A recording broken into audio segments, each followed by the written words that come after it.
So ultimately, the possibility here of hiring the right person for your business is having less stress and more freedom in your life. Focus on the who, not the how. One of the biggest pitfalls of hiring in the architecture industry for small firms is hiring someone that you, the owner, need to train and you need to shadow and you need to mentor. What is up, Architect Nation? Hello and welcome to this podcast episode of the Business of Architecture podcast. Today we're going to be talking about who should I hire next? If you run an architectural practice, then you've probably come to the point where, I need to hire someone. And maybe you're confused about who you should hire. Maybe you've tried to hire someone in the past and it didn't work out. Maybe you haven't tried to hire. Maybe this is the first time you're hiring and you just want to make sure that you do the right move. Well, in today's episode, we're going to talk about who you should hire next. We're going to talk about how who you hire depends on the size of your practice right now and also your short and medium long-term plans. This episode is sponsored by Smart Practice, the world's leading step-by-step business training program that's helped more than 103 architecture firm owners structure their existing practice so the complexity of business doesn't get in the way of their architecture. Because you see, it's not your architecture or design skills that's holding you back. It's the complexity of running a business, managing projects and people, dealing with clients, contractors, and money. So if you're ready to simplify the running of your practice, go to businessofarchitecture.com/smart to discover the proven, simple, and easy to implement Smart Practice method for running a practice that doesn't get in the way of doing exceptional architecture. We are looking for architect developer stories for the Business of Architecture podcast. So, are you an architect developer with valuable insights to share? We're always on the lookout for passionate voices in the industry to join us on the Business of Architecture podcast. If you're ready to share your journey, lessons, strategies with our global audience, we'd love to hear from you. Reach out to us to explore being a guest on our show and help inspire other architect developers on their path. We'd be interested in hearing your story, whether you're at the very beginning of your development story or whether you have $100 million portfolio of projects already in the bag completed. We'd like to hear from you if you're working with the developers or that you've developed a number of small houses or you're working at a larger scale. Now, before we jump into the conversation around who you should hire next, first of all, let's talk about some of the problems that you might be experiencing that are indicating to you that it's time to hire. Typically, what this is going to look like is you may feel like you're overloaded. You may feel like you have too much work on the boards. You may feel like maybe you're even having to turn away projects right now, and you hate doing that because you hate the thought of potentially losing a client or future referrals because you're not able to take on work. This is an architect's one of our worst nightmares, which is having to tell clients that we can't service them if they're good clients, right? If they're products that we would like. So internally, what this can look like is just seeing that your deadlines are not being met. Maybe your deadlines are not being met in a way that's acceptable to you. Or maybe you just have a hunch inside you, like, I think we should be getting the work out more quickly. And the work's piling up, and myself or my team, we're not able to get through it efficiently. You may find that you are working too much and that you're not getting ahead. So maybe you're finding that you're having to go in early, you're staying late, and this is happening again and again and again and again. And so you just know that you need an extra person in the office. Now, ultimately, what this can result in for yourself is stress, cortisol flushing through the body, flushing through the hormone system. Ultimately, it can have impacts when we're working more, when we're dealing with overload, when we're dealing with overwhelm running a business. Unfortunately, what happens is we can get into a negative cycle, a vicious downward cycle, where we end up scattered, we end up less organized, we end up potentially making mistakes because we're not as clear, we're not as able to focus. We're not able to bring on the more creative aspects of our mind that are able then to have innovative solutions. So we're not just being efficient, but we're also being effective. Perhaps you may find that because of the workload in the office, you're having to cut back in other areas of life. Perhaps you've cut back in your exercise routine. Maybe you're not getting out as much. Maybe you're coming home late. Maybe you're having to work after the kids are in bed. Like, it's going to be different for everyone. But what I do know is that your business and the way it operates has a very direct and massive impact on your family life, on the way that your health functions, and on your fitness levels, as well as your fulfillment. As a matter of fact, I'll tell you a quick story about one of our Smart Practice members. Years ago, she came to Business of Architecture, came to us because she had heard about Smart Practice, and she knew there had to be a better way to run her small architectural practice. Now, at the time, she'd been about 5 years in business with her husband, and they had a small team, but she found that she was doing way too much. She found that she was sacrificing time with her family, and it really hit home when one day her little son brought home from school, brought home this little drawing. And if you can imagine, it's one of these drawings that, like it's a white sheet of paper, and on the paper was kind of like this frame that was drawn on the paper, and it said, "My mommy's favorite thing," and then there was a drawing in the center. And she asked her son, "Well, what is this?" And the answer that he gave her just crushed her heart. He said, "Mommy, this is you working on the computer." Now, I don't know whether you have kids or not. Maybe you don't, but I do. I have kids. And what I can tell you is that we don't live to work. We work so we can live. And the last thing we want as parents is to lose these precious moments when our kids are young, when they're full of vitality, when they see us as the center of their world. We want to show up fully for them. And so something like this, when Carolina heard this, it absolutely crushed her, because she realized, wow, this is not working out. Like, something in my business and my life is not working. So she knew she needed to make a change. I've been in situations like this as before myself. Early years of my business, I would have times when I remember very specifically one Christmas vacation. We had a bunch of family in town, and everyone was going to go up to the snow. And because of business commitments, because of things that I had to get done, I had to pass. I'm like, well, I can't go. And as everyone was up there going up to the snow, I was sitting working in my office, and I was just thinking, feeling sorry for myself and thinking, man, how did I get here? And I know that it's not me. It's not just me that goes through this experience. It's not just Carolina. Like, this is the experience of a lot of business owners, because whereas as an employee, you can clock in, you can clock out. As a contractor, again, you're not responsible for the business. When you're the business owner, you're responsible for everything in the business.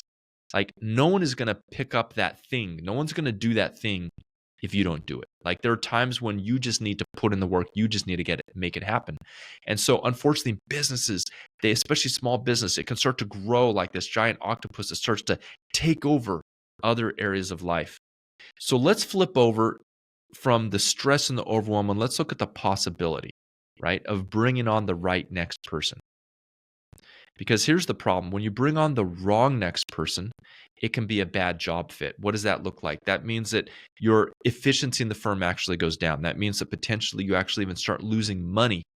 This may mean that you're actually having to spend more time supervising and correcting an employee that's not living up to the expectations that you had.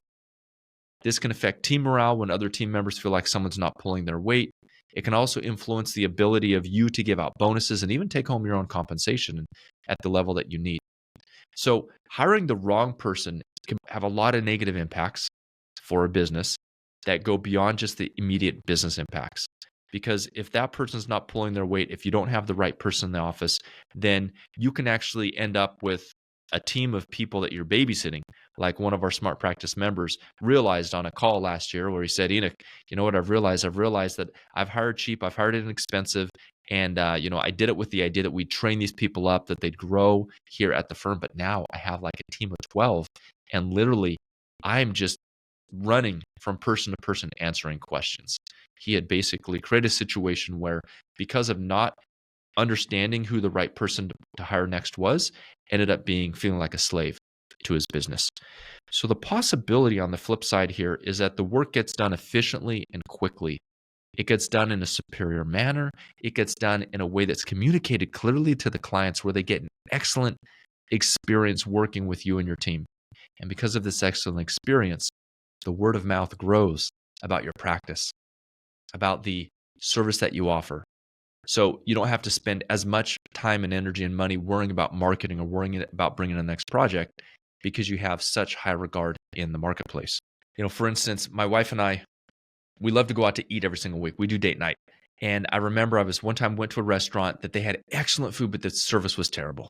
Now, there's another restaurant that we went to where they had The food wasn't that great, but their service was excellent. So let's face it, as an architectural practice, you want to have good service and you want to have good product. You don't want to have bad product and good service. You don't want to have bad service and good product. You want to be able to have good service and good product. Why is that? It's going to make it easier to win new projects.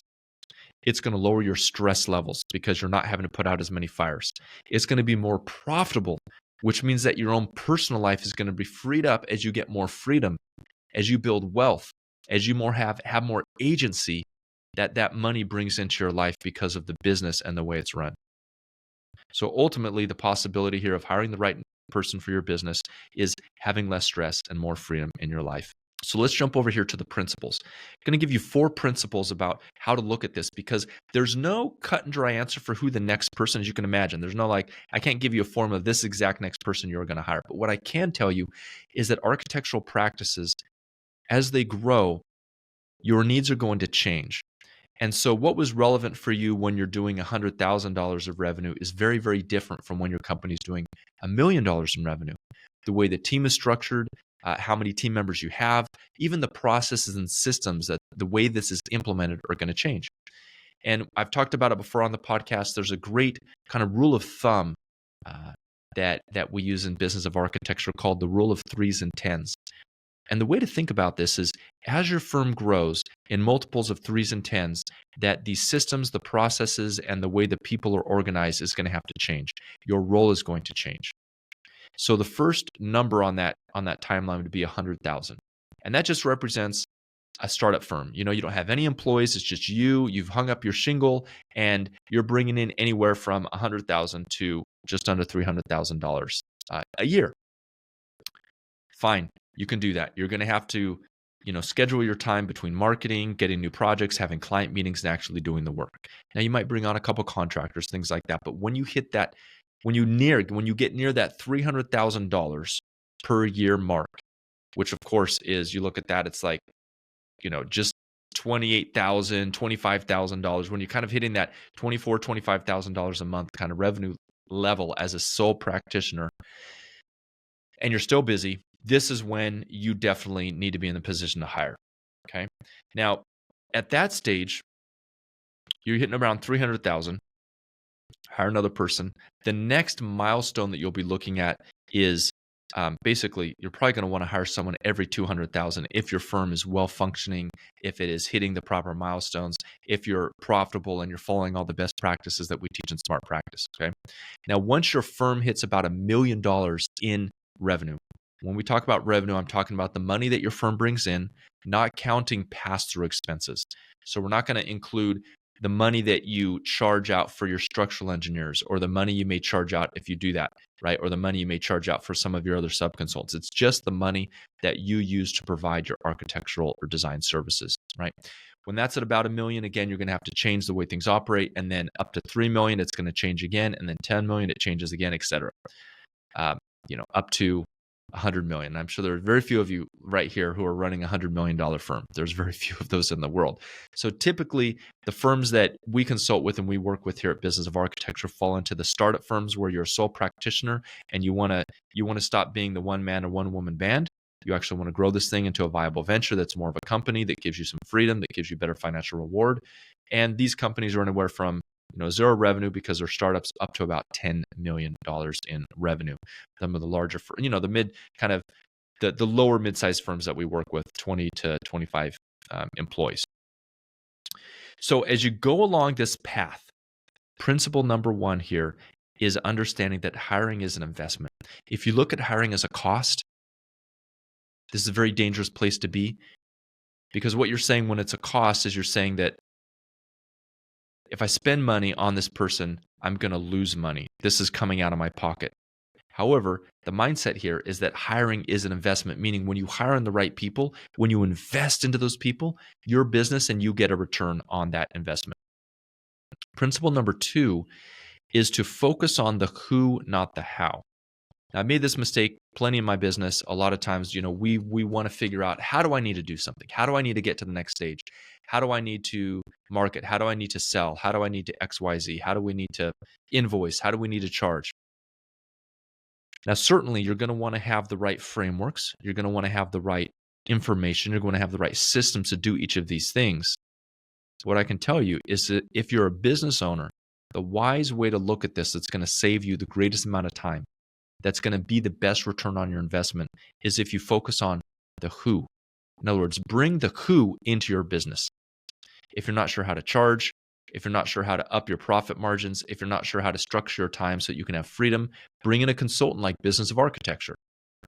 If you are looking for someone who is, like, hey, look, we need to figure out how to do Revit, because let's just pretend like, there's some additional software upgrades and different design software that you don't know how to do.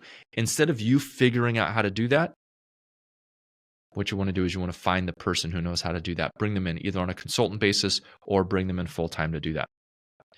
Principle number 3 is to hire for what I call complete delegation, not training. In the architecture industry, there's this pattern and this history and this tradition of hiring employees that we need to train. Unless you're a university, unless you are literally in the training business of training architects, I do not recommend that you hire someone that you need to train.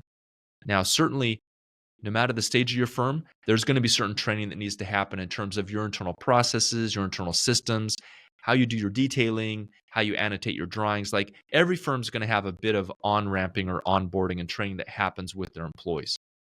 But what you don't want to do is have a job role, have a position like, we need this position, we need this person, but we're going to hire someone without those skills and we're going to train them up into that position. Okay, this is what a lot of small practices do. This is why small practices grow very slowly. This is why they're the principals and the owners of these practices feel very tied to the businesses. This is why they have anemic profits. This is why the firm owners feel like they have to wear so many hats. So in contrast to training an employee, what complete delegation looks like is, if I'm an architecture principal and I'm looking to hire, let's say I have 3 or 4 people in my office, I'm going to figure out what are the tasks that need to be done that I can completely offload and literally delegate the responsibility of that thing to another person. When you're looking at complete delegation, this goes along with complete accountability. You want to bring in someone and you want to literally offload the accountability of this thing on that person. So it might be construction management. It might be, maybe, and especially early on in the firm, you might want to bring in an experienced architect who can take the project from schematic design all the way through permitting, all the way through closeout. So literally, you're saying, okay, I, as the firm owner, I'm going to do the design, I'm going to do the initial meetings with clients, and then we're going to have a scope, we're going to have the site, we're going to understand the design constraints. I'm going to hand this off to you, and you are completely going to take care of everything else. I'll oversee it. I'll kind of look. I'll just be informed, but you're going to be the one who's accountable for this. That's what it looks like to have complete delegation. The same thing goes for maybe your social media. Okay, so let's say that you need to get in social media. Like, okay, we want to start up a social media kind of process here in our firm because we know that's important. We want to make sure we're getting the images out there, et cetera. What you don't want to do is you don't want to bring in someone who's semi-experienced and then you're having to learn how to do the social media. You're having to teach them how to do the social media. What you want to do is you want to bring in someone that has proven results, working with firms, doing social media for them, delegate it completely to them. They're the ones that own that. So they just deliver the results. They help your followers grow. They engage with people on the Instagram account. They help drive leads to your practice. That's what it looks like to have complete delegation. All right. So we're gonna leave that there. There's our 3 principles. Number 1, understanding that hiring is an investment. Number 2, focusing on the who, not the how. And number 3, hire for complete delegation, not training. So let's talk about how exactly to do this. Who should be your next hire? Before I jump into this, let me say that your next hire is going to depend very specifically on the job role. Now, this should go without saying, but so many times we see that firm owners get the job role wrong. They're not exactly sure what they need someone to do. Maybe they're hesitant about the future pipeline of the practice, and so they're hesitant to hire. When you're not clear about exactly what this person's going to be accountable for, this makes it very difficult to judge if they're living up to expectations. It makes it very difficult to hold them accountable to the results you want them to deliver. And then ultimately, what you're creating for yourself is a job and not a business. You are an employee, not a business owner. So the idea behind smart practice is that you are always elevating yourself as the business owner. You're bringing in the right people to completely delegate the tasks to. Now, if you are looking at your very first hire, let's say you're a sole practitioner right now, maybe you have some contract help. There's two paths that you could go to in terms of hiring. Typically, what we recommend is that you're going to be looking for an admin assistant. This is always going to be your best first hire. An administrative assistant, someone who can do all the busy work, someone who can manage your calendar, someone who can manage your email, someone who can make sure that you get to the meetings on time, someone who's going to make it so that you don't have to think when you get up in the morning. Ideally, that's what you want. You want to get up, go to the office, know that you have your tasks outlined. They know what's happening. They know what projects are due. They're kind of keeping you informed. You can have them oversee the bookkeeping. There's a lot of things you can have an administrative assistant do, including posting some stuff on social media, just keeping it simple, things like that. Okay. So that's person number one. That's probably my top recommendation. If there's just a blanket recommendation for who you should hire next, if you're starting out and if you don't have an admin assistant or an office manager, hire it. Hire that person part-time. You will see. This was the very first hire that I did. I hired a virtual assistant, meaning someone who wasn't local to me. It was someone who was remote. And I gave them very specific tasks and things to do in my business that freed me up. As a matter of fact, I even had them do things on the personal side. No reason why you can't do that, right? For instance, we were planning a family vacation. I said, hey, would you please research the hotels and give me like 3 options for hotels to stay in? She researched them, got back to me, and I said, great, book that one. Okay. So just right there, I saved myself like 90 minutes of headache of looking at the different hotels. So this is why an administrative assistant as a business owner can be worth their weight in gold. And if you currently have an office manager, you know what I'm talking about. Office managers are kind of the upgraded version of an administrative assistant. That's option number one. Option number two, if you already have an administrative assistant, is as quickly as possible, get in a very proficient architecture professional, not an intern. Don't hire someone low level. This is probably the most valuable and most important piece of information that I could give you in terms of your firm's growth. Because so often what firm owners typically do when they're hiring, which I did and so many of our Smart Practice members do, and this is sort of the standard in the industry, is when you look at your first hire, you bring in someone who's at a very junior level. You bring in someone who's an intern, and you're going to kind of train them, you're going to kind of teach them. The invisible cost of this is that it causes you to spend a lot more time training this person when you could be spending your high-value time doing high-value activities. And so as a result, your profits are depressed, your income is depressed, your free time is encroached upon, maybe even your stress level's higher because now you feel like you're doing more than you did before. So my recommendation for you is to always bring in the highest caliber and level and experience of people that you can find. Don't settle for someone that you need to train. If you do bring in someone who that needs to be trained, make sure that someone else on your team is doing that training. Okay, one of the biggest pitfalls of hiring in the architecture industry for small firms is hiring someone that you, the owner, need to train and you need to shadow and you need to mentor. Now, so let's talk about the path, right? When I say path, how do you go about this? How do we answer this question? Who should I hire next? Well, the first thing you're going to want to do is you're going to want to figure out, what's my pipeline like? If there's one thing that keeps small firms from hiring, it's worry and concern about inconsistencies in the pipeline in the future, about not having enough work. So just make sure you have at least 4 to 6 months ahead. You're like, okay, cool, we have a solid pipeline. And what you may not realize is that when you hire someone, you're going to increase your burn rate, meaning you're going to increase how quickly you burn through your backlog.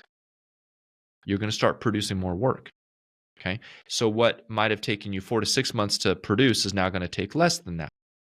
Now, the benefit of this is that your billings will be higher.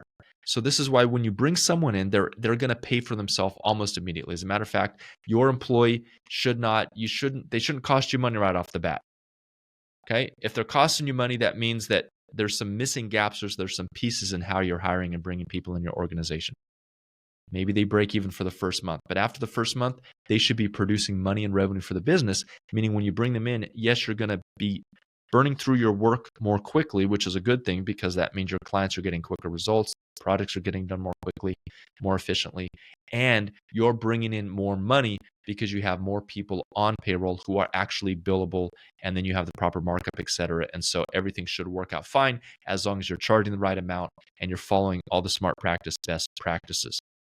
So number one, verify your pipeline. Make sure you have enough work so you're not going to be, having to lay a person off in 2 months or so. One thing I would recommend and I would caution you about is just, it can feel risky to hire someone if you've never hired someone in the past, or maybe you even have a team right now and you're worried about hiring someone. Just bite that bullet, go for it. You won't regret it. Very rarely do firms ever have to lay people off. And if push comes to shove, you can always lay someone off. Let's face it, there's a lot of jobs, there's a lot of demand out there for architects. They'll be fine. And you need to do what's right for you and your business.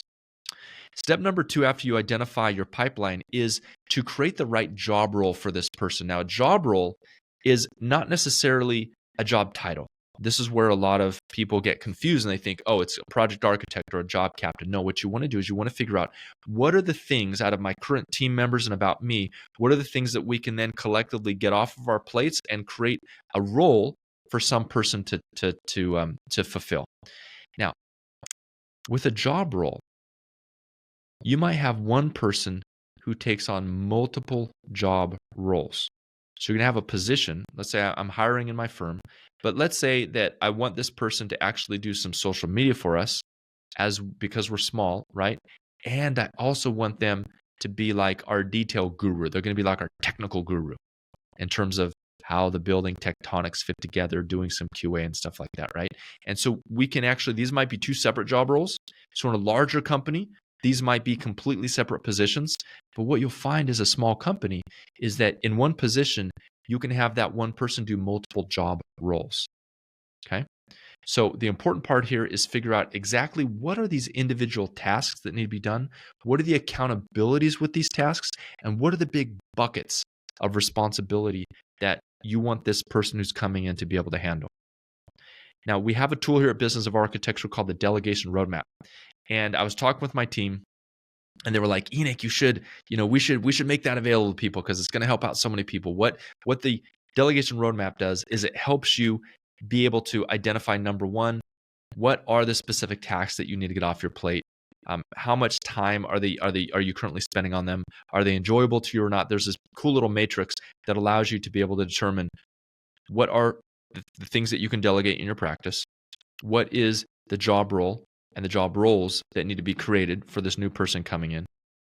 And this gives you the peace of mind so that you know, okay, we're solid. These are the things that we need to offload. These are the things we need to have someone do. So when this person comes on, it's very clear. Here's your measurables. Here's the key performance indicators upon which your performance will be measured. To get access to that delegation roadmap, you can go to businessofarchitecture.com/delegation. The problems that solves is, number one, lack of clarity about what tasks should be offloaded off of your plate. Like, how do I come up with the things that actually I can offload to someone else? Number two, understand the problem of not knowing how to hold someone accountable. What are the buckets of accountability that someone is going to need to take on in this particular role? These are all problems that the delegation roadmap can solve. So if you'd like to get access to that, just head on over to businessofarchitecture.com/delegate. Number 3, our third thing that you'll want to do is you're looking who you should hire next is just run your financial projections.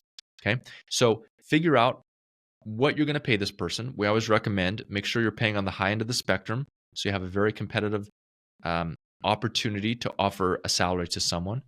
And if you're finding that you're in a position where your practice you can't really afford to pay the best compensation, well, let's have a chat. Reach out to us here at Business of Architecture. That's what we help small firms do. We help you become more profitable so you can pay top premium salaries to your employees. So do your financial projections. Typically, you're going to want like at least a 13-week look ahead, which is about 3 months. Figure out what are your common expenses every single month. Figure out how much money can you expect to bring in over the next following 3 months, and then factor in this person, their salary, and then also the amount of additional work that's going to get done with having that person on board so you can run over the financial projections. That will give you the confidence to go out and make this next hire. And then step number 4 is simply to recruit. Now, in a further episode, we're going to talk about what happens when you can't hire. Let's say you have the job role, you've tried to hire in the past, you know, hey, this is the person we're looking for, but the candidates you're getting, they're not living up to what you need in the job role, or you're finding that maybe you're even at the point where you're losing team members to other firms that are offering bigger packages or better opportunities. Like, how do you compete with that as a small firm? So we're going to talk about that in the next episode that I'm running. It may not be the very next consecutive to this one, but the title of that one will be Help I Can't Hire. And so you can search YouTube or Google for that particular title, and that's what we're going to talk about there. So with that, we're going to wrap up today's episode. Again, this idea of who should I hire next it's challenging, but what I will say is the old wise words of hire slow and fire fast are very, very apt here, right? We've done this on our team here at Business of Architecture, and we have seen this to be proven time and time again. When you hire out of necessity, when you hire because you're in a bind, when you hire because you need someone yesterday, this is what causes problems down the road.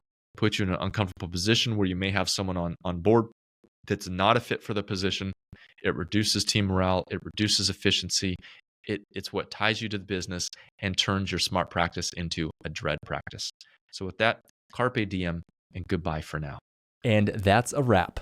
Hey, Enoch Sears here, and I have a request since you are a listener here of the Business of Architecture podcast. Ryan and I, we love putting this podcast together. We love sharing information as much as we can glean from all the other industries that we're a part of to bring it back to empower you as an architect and a designer. And one thing that helps us in our mission is the growth of this podcast, simply because it helps other architects stand for more of their value, spreads the business information that we're sharing to empower architects together so architects, designers, engineers can really step into their greatness, whatever that looks like for each individual. And so here my simple ask is for you to join us and be part of our community by doing the following: heading over to iTunes and leaving a review of the podcast. And as an expression of our sincere thanks, we would like to give you a free CEU course that can get you one professional development unit, but more importantly, we'll give you a very solid and firm foundation on your journey to becoming a profitable and thriving architect. So here's the process for that. After you leave us a review, send an email to support@businessofarchitecture.com. Let us know the username that you use to leave the review, and we will send you that free training. On the training, you'll discover what 99% of architecture firm owners wish they would have known 20 years ago. And the other 1%, well, they just didn't even know that they didn't know. Head over to iTunes and leave us a review now. Hello, listeners. We hope you're enjoying our show. We love bringing you these insightful conversations, but we couldn't do it without the support of our amazing sponsors. If you're a business owner or know someone who would be an excellent fit for our audience, we'd love to hear from you. Partnering with us means your brand will reach over 40,000 engaged listeners each month. Interested in becoming a sponsor? Please send us an email at support@businessofarchitecture.com. The views expressed on the show by my guests do not represent those of the host, and I make no representation, promise, guarantee, pledge, warranty, contract, bond, or commitment, except to help you conquer the world. Carpe diem.